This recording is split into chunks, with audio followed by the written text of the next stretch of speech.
জানি এক সময় আপনি খাম্বা লাগিয়েছেন, এই যে আমাদের এখানে কারেন্ট নাই, এখন পুরা বাংলাদেশে খাম্বা আছে কিন্তু কারেন্ট নাই।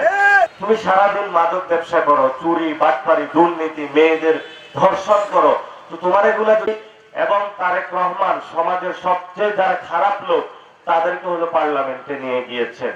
আমরা যখন ছবিতে দেখি তারেক রহমানের আশেপাশে সবচেয়ে অভদ্র লোকগুলা তারেক রহমানের আশেপাশে থাকে, যারা হলো খাল কাটার নামে বিশাল বিশাল মেগা প্রজেক্টের দুর্নীতি শুরু করছে। প্রিয় তারেক রহমান, আমরা জানি এক সময় আপনি খাম্বা লাগিয়েছেন, এই যে আমাদের এখানে কারেন্ট নাই, এখন পুরা বাংলাদেশে খাম্বা আছে কিন্তু কারেন্ট নাই।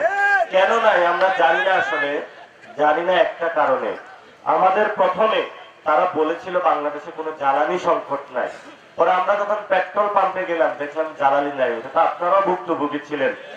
সরকার বলে তেল আছে, পেট্রোল পাম্পে তেল নাই, কয়েকদিন পরে লিটারে বাড়িয়ে গেল 45 টাকা করে, তখন হুর হুর করে পেট্রোল পাম্পে তেল আসা শুরু করলো।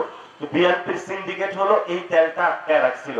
এবার চিন্তা করেন এই এক ধাপ্পাবাজিতে তারা কত হাজার কোটি টাকা জনগণের পকেট মেরে নিয়ে গিয়েছে। এখন আমরা এই জনগণের কথাগুলা বলি, এগুলা বলতে গেলে আমাদের উপরে হলো লাঠির আঘাত আসে। এই যে গতকালকে এখানে ছাত্রদলের পোলাপাইন বিভিন্ন জনে বলছে যে এখানে কাউকে নিয়ে কথা বলা যাবে না। তুমি সারাদিন মাদক ব্যবসা করো, চুরি বাটপারি দুর্নীতি, মেয়েদের ধর্ষণ করো, তো তোমার এগুলা যদি আমরা না বলি, ভালো কোনো আমল নামা আমাদেরকে দাও, তাহলে আমরা বলি যে ছাত্র দলের একটা ছেলে 5 ওয়াক্ত নামাজ পড়তেছে, ছাত্র দলের একটা ছেলে মানুষের বিপদ আপদে এগিয়ে যাচ্ছে, বিএনপির একটা ছেলে মানুষের হলো ব্যবসায়ীদেরকে ধমক দিচ্ছে না।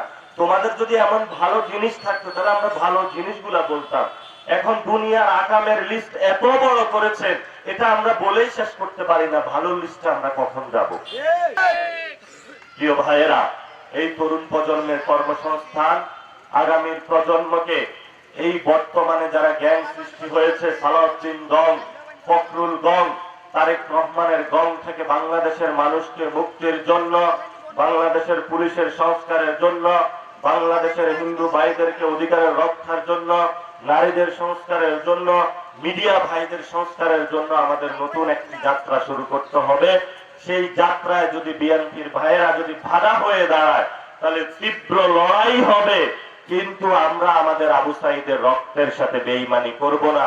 যিনি শহীদ হয়ে গিয়ে বলে গিয়েছিলেন আমি মরে গেলাম, তোমরা 18 কোটি বাংলাদেশ জীবিত আছে, তোমাদের কাছে একটা দায়িত্ব দিয়ে গেলাম যে তোমরা বাংলাদেশটা ভালো করবে, আর যেন কোনো সন্তান ছাত্র দল যুব দল এই কারণে চাকরি পাবে এই ধরনের বাংলাদেশে কেউ কায়েম করতে না পারে, বাংলাদেশে কোনো কর্মসংস্থানের জায়গা থেকে তরুণদেরকে কেউ যাতে হতাশ করতে না পারে, এই আমানত দায়িত্ব আমরা তোমাদের কাছে দিয়ে গেলাম। আমরা সেই দায়িত্ব এবং আমানত পালন করতেছি।